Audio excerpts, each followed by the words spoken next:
Assalamualaikum warahmatullahi wabarakatuh. Perkenalkan, nama saya Inas Wahida dari Prodi D3 Refraksi Optisi.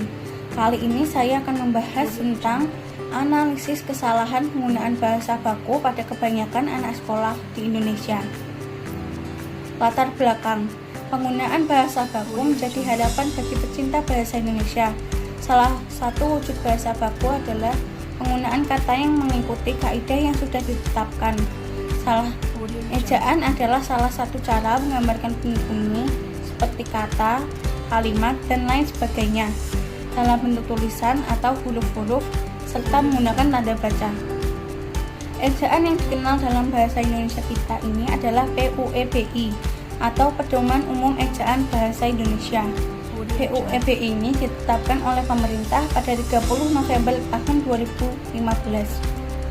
Pengertian bahasa Indonesia baku dan tidak baku. Bahasa Indonesia baku adalah salah satu ragam bahasa Indonesia yang bentuk bahasanya telah dikodifikasi, diterima, dan difungsikan atau dipakai sebagai model oleh masyarakat Indonesia secara luas. Contoh pada Undang-Undang Dasar. Undang-Undang Dasar 1945. Pembukaan bahwa sesungguhnya kemerdekaan itu ialah hak segala bangsa, dan oleh sebab itu penjajahan di atas dunia harus dihapuskan karena tidak sesuai dengan peri kemanusiaan dan peri keadilan. Dan dari beberapa kalimat dalam undang-undang tersebut menunjukkan bahasa baku merupakan pemakaian bahasa secara baik dan benar. Pengertian bahasa Indonesia tidak baku. Ketidakbakuan sebuah bahasa tidak hanya ditentukan oleh penulisan yang tidak sesuai pedoman, namun juga bisa terjadi karena salah penulisan, pengucapan yang salah, dan susunan kalimat yang tidak sesuai. Indonesia tidak baku adalah salah satu ragam bahasa Indonesia yang tidak dikodifikasi, tidak diterima, dan tidak difungsikan sebagai model masyarakat Indonesia secara luas, tetapi dipakai oleh masyarakat secara khusus.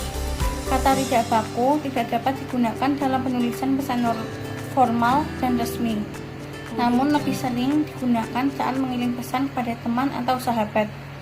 Kata tidak baku juga digunakan dalam percakapan sehari-hari saat dalam suasana tidak formal atau resmi. Ciri-ciri bahasa Indonesia baku dan tidak baku. Ciri-ciri bahasa baku yang pertama, tidak dipengaruhi bahasa daerah. Yang kedua, tidak dipengaruhi bahasa asing. Yang ketiga, bukan merupakan ragam bahasa percakapan. Yang keempat, pemakaian imbuhan secara eksplisit. Yang kelima, pemakaian yang sesuai dengan konteks kalimat. Yang keenam, tidak mengandung makna ganda atau rancu. Yang ketujuh, tidak mengandung arti pleonasme. Yang kedelapan, tidak mengandung hiperkorek. Ciri-ciri bahasa tidak baku.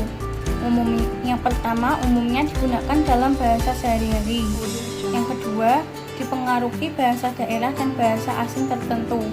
Yang ketiga, dipengaruhi dengan perkembangan zaman. Yang keempat, bentuknya dapat berubah-ubah. Yang kelima, memiliki arti yang sama meski terlihat berbeda dengan bahasa baku. Kesalahan dalam penggunaan paragraf.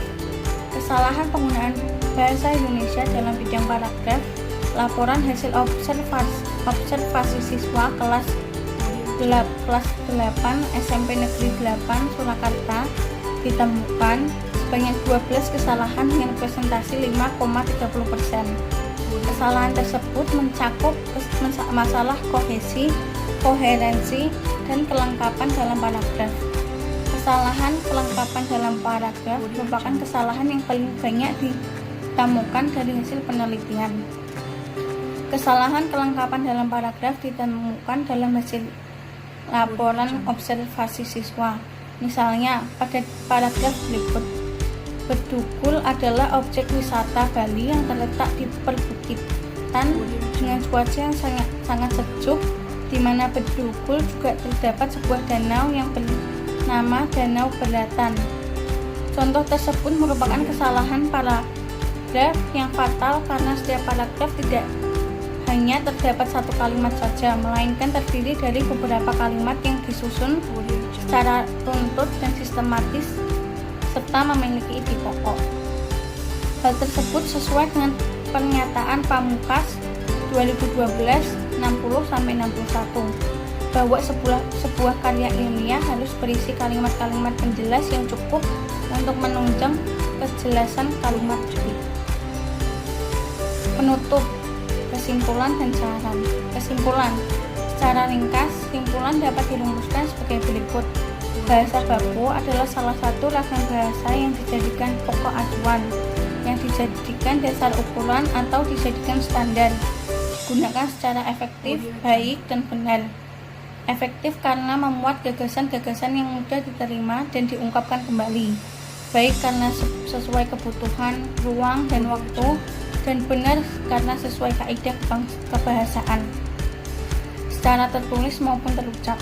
Bahasa tidak baku adalah ragam yang berkode bahasa yang berbeda dengan kode bahasa baku dan dipergunakan di lingkungan tidak resmi. Bahasa non-baku sering digunakan dalam kehidupan sehari-hari seperti keluarga, teman, dan lain-lain. Saran, untuk meminimalkan kesalahan berbahasa dalam laporan hasil observasi, hal-hal yang dapat dilakukan guru, siswa, maupun sekolah antara lain sebagai berikut. Yang pertama, siswa harus memperluas pengetahuan tentang kaidah bahasa Indonesia. Siswa diharapkan lebih memperhatikan saat guru sedang menjelaskan materi, aktif bertanya kepada guru jika mengalami kesulitan, dan sering berlatih menulis. Kedua, guru hendaknya menjelaskan kembali materi yang belum dipahami siswa. Guru senantiasa membenarkan kesalahan berbahasa siswa disertai dengan analisis pembahasannya. Guru harus selalu memperluas kosakata dan memberi contoh terkait dengan pemakaian bahasa Indonesia yang baik dan benar, baik secara lisan maupun tertulis. Ketiga, pihak sekolah hendaknya melengkapi sumber pustaka terkait yang memadai, misalnya buku-buku tentang keterampilan menulis EYD, KBBI, dan lain-lain. Terima kasih. Wassalamualaikum warahmatullahi wabarakatuh.